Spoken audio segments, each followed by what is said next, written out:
This political analyst, thinker, and researcher chastises the DA, spanks them, calls them out for operating way below their potential. In this video, I'm going to show you the powerful statement that he makes.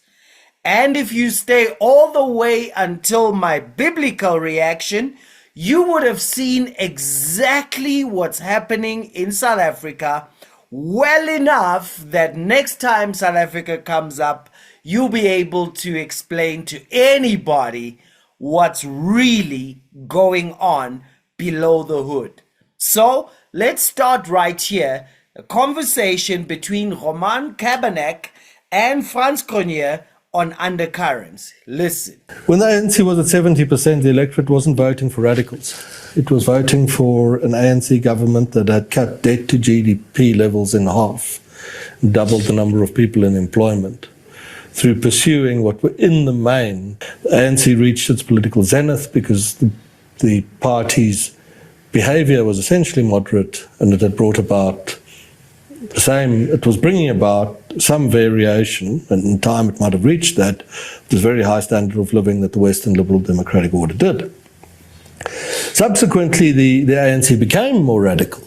It's now promoting the nationalisation of private health care and property en masse and other things, a mining charter, all sorts of things.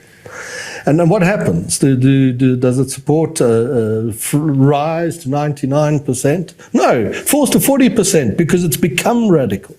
If that is the case, then why don't moderate people vote for the DA? Well, who's the DA leader in Johannesburg? We're in Johannesburg. Belinda, someone, I think. I mean, does anyone, I mean, I'm just, Right. No one knows. I've been asking the question of people. I get this question a lot. Right. And I say, who's the DA leader in Johannesburg? And I had a political journalist of a publication, a prominent one, who almost got it. I don't know who it is. Who told me they think it's this person. The Belinda you seem to mention. Yes. Could be her. How is it possible that in Johannesburg, the capital of Africa, you could call it that, the most advanced spot on the continent, which is looking very shabby, where I think the ANC got very little in the last election. How is it possible that no one in the city, let alone informed people who do this for a living, know who this person is? If I asked you what the person's history was, no, it's not a criticism of the person in question, who I'm sure is heroic in trying to save the city, because a lot of these councillors they work in such terrible circumstances. We should be very grateful to many of them, and they have such a hard time. It's not their fault in the main. But if this is the point, why don't people vote for the DA? You don't even know who not you and me. I'm equally guilty of it. Average people. Yeah. Well, what do you want them to vote for? They won't be happy to hear that.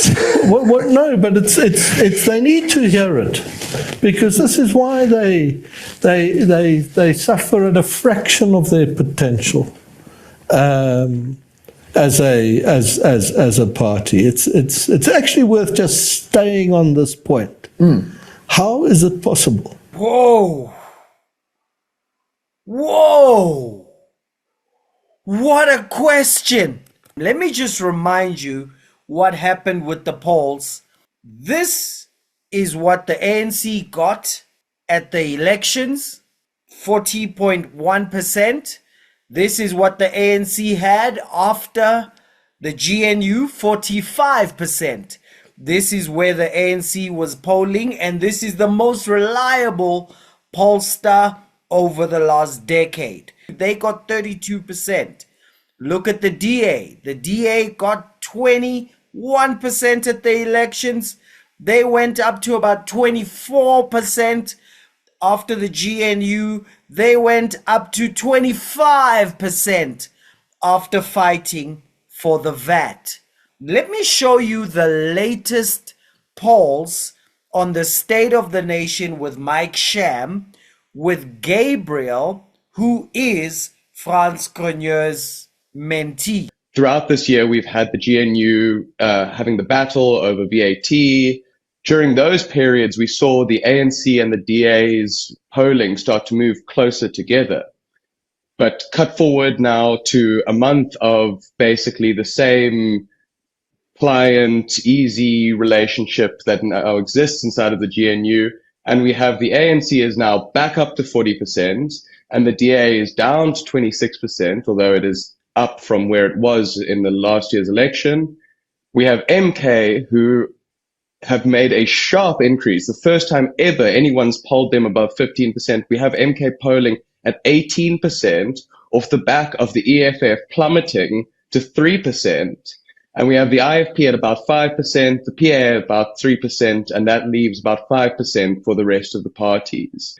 If I was a DA strategist and I saw these numbers come out, I would be incredibly worried about what happened, because the ANC and the DA had a difference of about 4%, with the ANC at about 35 and the DA at about 31, with very wide margins of error, of course. But it showed that the parties were starting to come together. The ANC was starting to assault 30% from the top, and the DA was starting to assault 30%, move up towards 30%. Now we have, when there's no fight being fought, and the GNU moves back to kind of everyone gets along and whatever, all of a sudden the ANC skyrockets back up to its 40%, and the DA goes back to its mid-20% result. So there's an important lesson there for the DA, which is the only way you cut ANC support is by fighting them. And the best way for you to grow your support is also to fight the ANC. You force the ANC to take positions that run counter to the interest of their voters, and you will be rewarded and the ANC will be hurt. If you don't do that, then it returns to the kind of normal GNU position. You can't expect things to change if you don't force things to change. That's point number one on our political numbers. And then point number two is this MK EFF thing that we've seen. I mean, I was completely shocked to see the MK at 18% and the EFF falling as low as 3%. You know, the EFF seems to be all bluster with nothing really behind it, and MK is now the hot new thing. And MK seems to be taking a lot of the energy that the EFF has produced and turning it into its own momentum. So those are the kind of big political numbers from our new poll. Now, interestingly, because there's one incident that you didn't mention which may have caused some movement, and that was, of course, the trip to the White House, the meeting in the Oval Office. I presume it doesn't play well when John Steenhuisen becomes the bootlicker of Cyril Ramaphosa, as he was in Washington. I think that feeds exactly into the narrative I'm talking about here, where the only time the DA has seen significant growth and the EF and the ANC has seen a significant decline is when there is a perception that the DA is not just the lackey of the ANC, and the fact that you could spin that narrative and you see for yourself that interaction, it continues to feed into this. And so if you want to be successful as the DA, do the exact opposite to what happened in the Oval Office with John. Yeah, and certainly a party that's moving in the right direction is a Patriotic Alliance, off a low base. Yes, definitely. The Patriotic Alliance we've seen poll very strongly this year, and I think that has everything to do with how well Gayton has used his ministerial position as a means of garnering attention and fame to him personally, which then reflects on the Patriotic Alliance more generally. And interestingly, Gabriel, do you have any idea, just lastly on the political parties, if the DA is losing support to the Patriotic Alliance amongst coloured voters, it's kind of maxed out on white and Indian voters. Does this mean that any increase they've got since the last election is probably black voters? I can't see where else it could come from. Yes, this is the secret hidden story that I think us pollsters have done a terrible job of talking about. I've seen, so last year when we were doing the tracking poll before the election, we had the DA was about 5% of black voters supported the DA. So very, very small group. Every poll that we've done this year has had the black percentage for the DA at 10%. So it's doubled its vote share its support amongst black voters. And I think that's a direct reflection of something that we talked about in the previous podcast, where there has now been a legitimization by the ANC amongst black voters that the DA is not the racist party that it was once tarnished as being. And so the movement is, the growth amongst the DA is amongst the black electorate. And what's interesting is that there is so much more space for the DA to grow in that group. But the only time that group has responded incredibly positively to the DA is, in fact, as I mentioned earlier, when they are fighting the ANC on issues that matter to the voters. Well, the matter has presented itself right now, and that is Cyril Ramaphosa's wonderful talk shop, the National Dialogue, going to cost South Africa 700 million rand to come to conclusions that we know already. So if anybody from the DA is watching, there's your issue right now. Okay, so the DA, when they were fighting for the VAT, they started going up in the polls. The PA, Gayton McKenzie, for drawing fame to himself and attention, has also been going up. And when the DA acts like ANC support and friends with the ANC, they seem to go down. It makes sense because the Lord answered to me and he said, record the vision and make it plain on tablets so that a herald may run with it. The job of a herald is to pass a message on. So when the DA is fighting for VAT, that's something that someone else can tell someone else what's going on. Now, the DA has been horrible with this. The DA has suffered in South African politics because the PA calls them racist. They say, no, I'm not. How does a herald pass on, no, I'm not, or I don't think in racist terms? The ANC murdered the DA's reputation because they are the racists, and their response is, that is incorrect. How does a herald pass on, that is incorrect? So let me tell you my take on South African politics. The DA has been much weaker than the ANC because they have failed to do what I'm about to show you. I'm about to show you a political analyst calling out a top podcaster in very clear terms that a herald can repeat. And after that, I'm going to give you a last biblical reaction. But here, Aubrey Machiki speaking to Dr. Sizwe Mpofu Walsh and answering something very critical, which I wonder, why have I not heard this from the DA or any of the parties that are not on the left? A broader question, which is about the fragmentation of opposition politics, black politics, if I might be so bold as to use that term, in the light of a new potential splinter from MK, which itself in some ways is a splinter from the ANC, and Floyd Shivambu, of course, left the EFF. So we would now have at least 3 organizations to the left of the ANC. And this feeds into the fatigue, on the one hand, that South Africans are feeling about the endless fragmentation of the political space. You are right. I hear people talking about the fact that the continued fragmentation of politics on the left of the ANC, or what some call black politics. splits the black vote. The questions you must ask are, firstly, is there such a thing as black politics?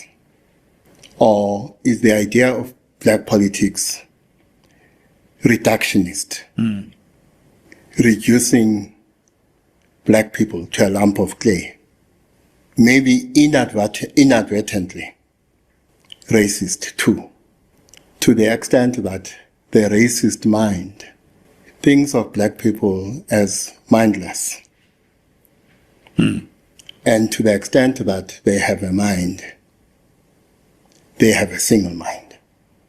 Difference amongst black people, in this case, political difference, does not exist, therefore. So the idea of blackness leads us to another idea, not only the idea of black politics, but also the idea of black unity, which invites another question. Is there such a thing as black unity? Or is that a term we use because there is an expectation of uniformity when it comes to the idea or reality of black politics? Because black people are a lump of clay, there is no difference between unity and uniformity, because theirs is a mindlessness that produces uniformity, homogeneity, and difference does not thrive in this context. Exactly. So he says, to say they are black parties is racist, because it is racist to say, if I'm black and I say I don't want criminals in business who are most famous for stealing, that I am no longer black, because blacks are people who like criminals running their stuff. If I say I don't want the most corrupt organization in the world looking for a job for me, I can find my own job, thank you. It is racist to say, therefore you are not black, because no black has confidence. No black person wants the satisfaction of a vision that they pursue and accomplish. All blacks want to be given things. All blacks want to be Ramaphosa's girlfriend. All of them want to be on boyfriend allowance from Ramaphosa. From entrepreneur, boyfriend allowance of a tender. To unemployed, boyfriend allowance of a grant. And all black people love that. Nobody gets to say clearly that is racist. BEE is racist. To say the government must create jobs for black people is racist, because it says they can't do it. To say I don't know how to knock on a door and show anyone the value I have and leave with a deal without my boyfriend behind me making sure I get this girlfriend allowance is racist. The problem in South Africa, as far as the DA is concerned, the PA plays the race card on the DA continually. Racist politics. Says Solima Latsi does not exist on earth. Says Siviwe Khwarube does not exist. The DA has never once say that is racist. So guess what's happened in the country?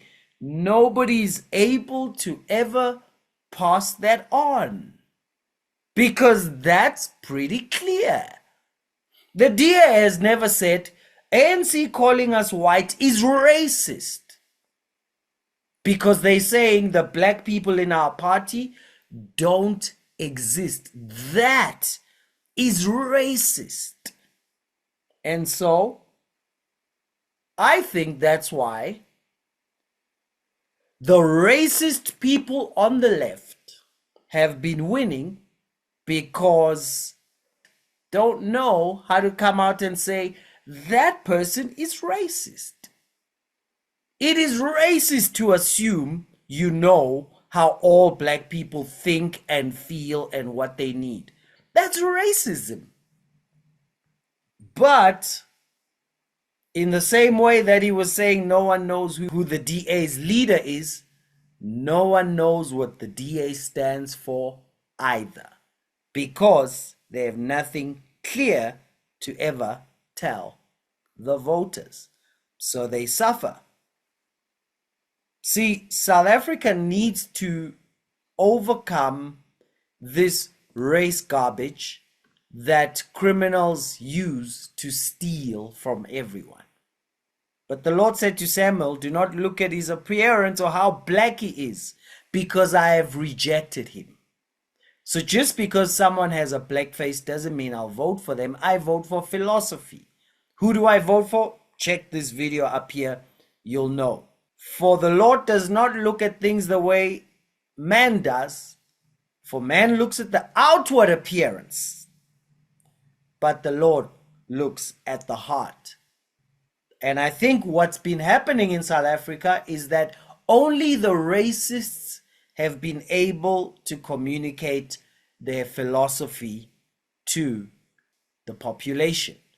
And most black people only know how to be racist in their politics. Why? Because that's how they were taught. And it's so bad that it's the non-racist parties that suffer, because none of them ever get to say you are racist, because if you do this, that's racist.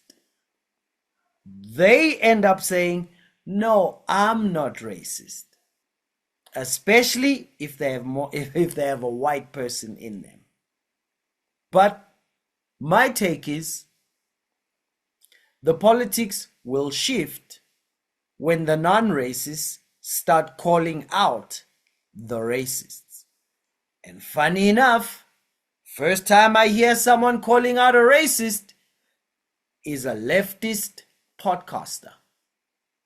No man can serve two masters, because either he'll love the one and hate the other, or he'll despise the one and honor the other. You cannot serve both God, the author of Right, Wrong, Good, Bad, and Karl Marx, the author of Black, White, Racist, Non-Racist. Just my thoughts. Let's make history together. Cheers. Let me hear your thoughts in the comment below. Cheers.